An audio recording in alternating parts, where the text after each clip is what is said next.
Hi everybody, this is Jeff Adams of the Icebox Radio Theater. Welcome to our brand new Patreon video, which I thought for fun we would start out with a tour of the studio.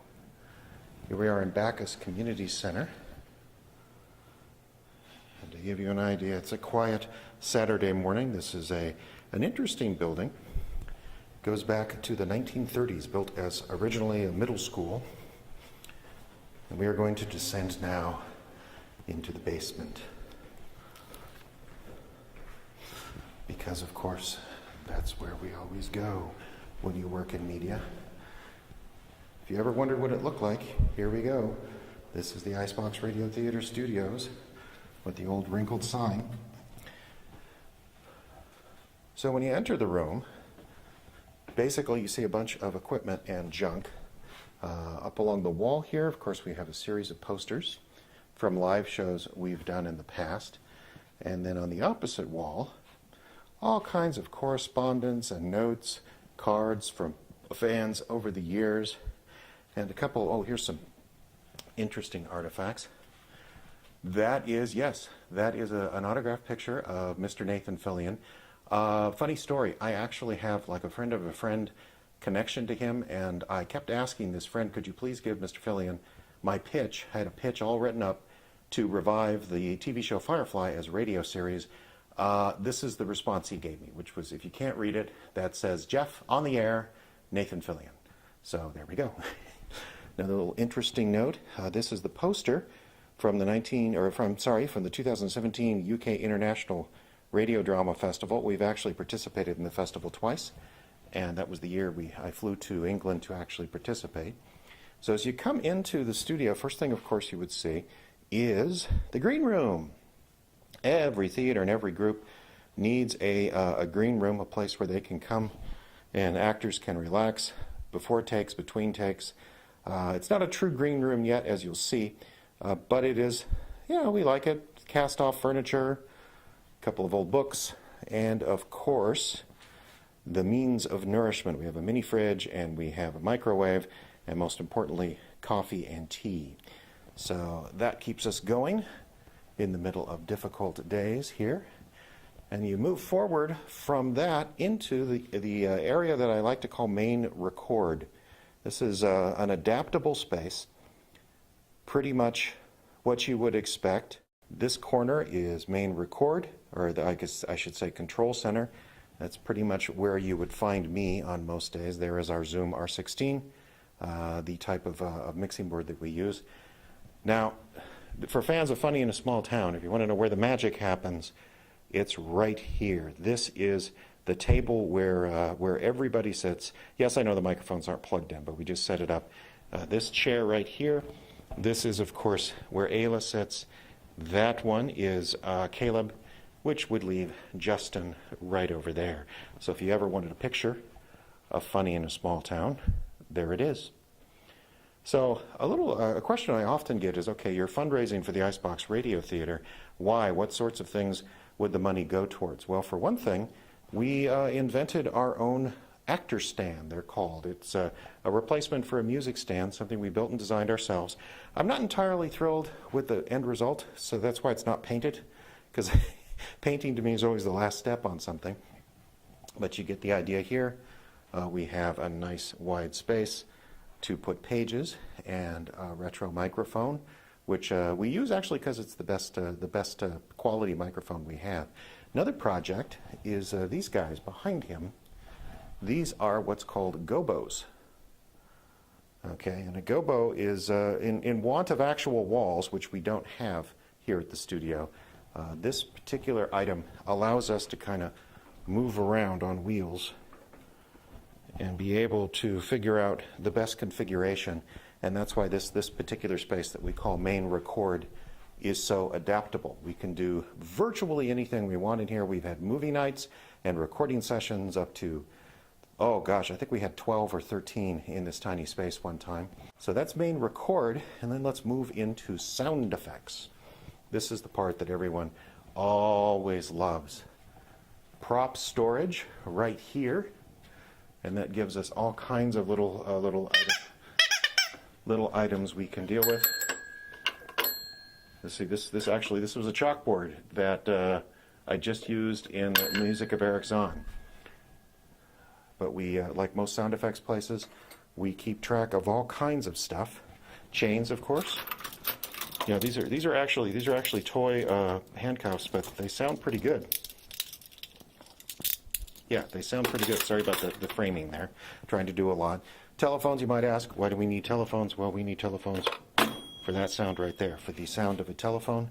And, of course, no sound effects department would be complete without a buzzboard. So that's sound effects storage. Our big item, of course, is, I don't know if you guys can see this, but that is an item I'm going to talk about in a little bit. That's the Cody harp. That is a wonderful, wonderful gift we got a few years ago from Cody Boyer. I'll talk about that in just a little bit because it's an interesting story. And we'll complete our tour in our brand new Foley studio for sound effects. This is something new this year, where for the first time we have a dedicated space to come in and record all kinds of things for sound effects. And the thing that I'm most excited about, I get to control the computer from here, which means I don't need to run back and forth while recording sound effects anymore. Very, very excited about that. Well, that's almost the end of the tour, but right now, first of all, let me tell you a little bit about the Cody harp. Pride and joy of our sound effects department here at the Icebox Radio Theater is this, what I guess you could call a disassembled piano, or as we nicknamed it, the Cody harp. The whole story is Cody Boyer, who is, of course, famous for portraying Cody in Radio Icebox, as well as many, many other shows here. His family has a family business, industrial cleaning, including an awful lot of repo houses. And one time he called me up and said, would you be interested in the insides of a piano? And I said, why would I be interested in that? And he told the story that they were cleaning up an old repo house, which was in terrible shape, as they often are. And they discovered this piano was basically ruined except for the insides. And he and his brothers, who were working together, got to playing with it and discovered it made all kinds of interesting sounds. And so you can't see it except on some of the earlier video, but there's actually wheels on this thing. We can move it around, and it's basically the insides of a piano. And if you want to know why we would want such a thing, check out some of the sounds it makes.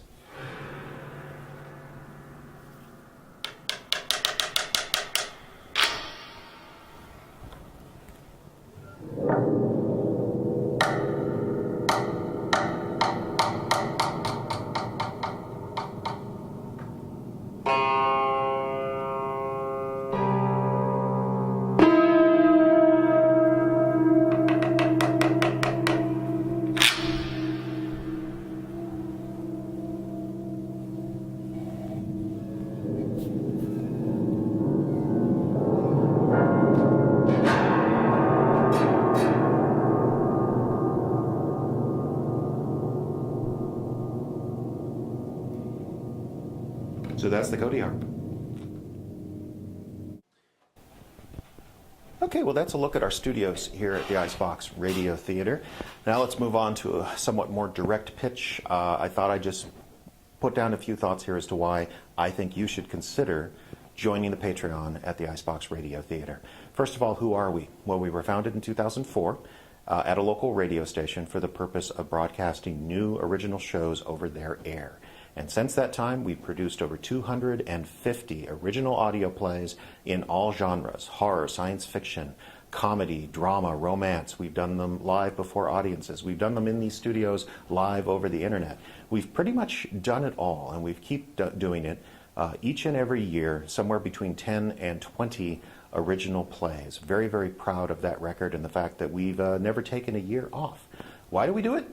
Well, number one, I think it is important to create theater. And the reason for that is that theater is one of the very few forms of entertainment where the audience and the actor can interact directly. And although we are very remote up here in International Falls, we still connect with our audience. And I'm very excited by the fact that we can connect with people, in Baltimore or Albany or Hawaii, you guys know who you are, who write and tell us what they think, and tell us what we're doing right, what they enjoy, and also what we could do better. That, to me, is very exciting, that we can be here in a little town that's fairly remote, and yet still have that experience. And the other reason that we do it is that audio theater right now is going through a bit of a renaissance. And a lot of the shows that are being done are in a very, very different vein. And we want to make sure that the people creating audio theater today and the people listening to it understand some of the rich heritage of radio drama. Right now, there's a very strong fan community who love old-time radio and a very strong fan community who enjoy podcasts, but those groups aren't really interacting at all. We see ourselves as a bridge. We see ourselves as a way of getting those two groups together so that everybody can present to the world a more unified front, so that everyone sees audio theater, hey, it's an industry, it's a real art form. It deserves a lot more respect and attention than it's getting. And that's the other reason that we create audio theater. Okay, financially, feel like I should just do full disclosure here. We have a regular budget. Most of that budget goes to renting this studio and paying a stipend to our actors, who get about $35 to $50 per show, so gas money, pretty much.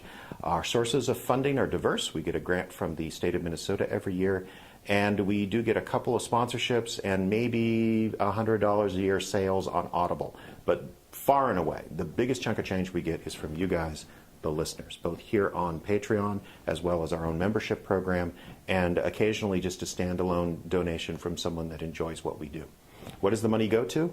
Well, I mentioned rent and the actors, but we also have equipment needs. You've seen the headphones and the cables and the gobos and everything. Stuff breaks, stuff wears out, and we really need to replace some equipment right now, and that's why we're constantly looking to raise funds. The other reason we raise funds is even though we have a regular budget, it's fairly low, and it presents a very, very low ceiling for us in terms of growth. And like I say, we want to get the name Icebox Radio Theater out there. We want to get to the point where when people go looking for new entertainment, we're one of their options. And we can do that through advertising. We can do that by doing live shows, but we simply can't afford to do either of those things right now without your help. That's pretty much the pitch. If you have questions or comments, our email address is iceboxradio51@gmail.com. I encourage you to write soon and let us know what you think of our shows. If you decided Patreon isn't for you, I invite you to go to iceboxradio.org and check out our support page, where there's a lot of options, including the aforementioned membership program and PayPal donations. And if you haven't heard of it, Amazon has this deal called Amazon Smile, where you buy stuff on Amazon like you normally would, and a few pennies goes back to a nonprofit organization. You don't pay any more. It's just Amazon gives us the money because we presumably brought customers to them. And that information is all there at iceboxradio.org/support. So until next time, this is Jeff saying thank you for your kind attention and keep listening.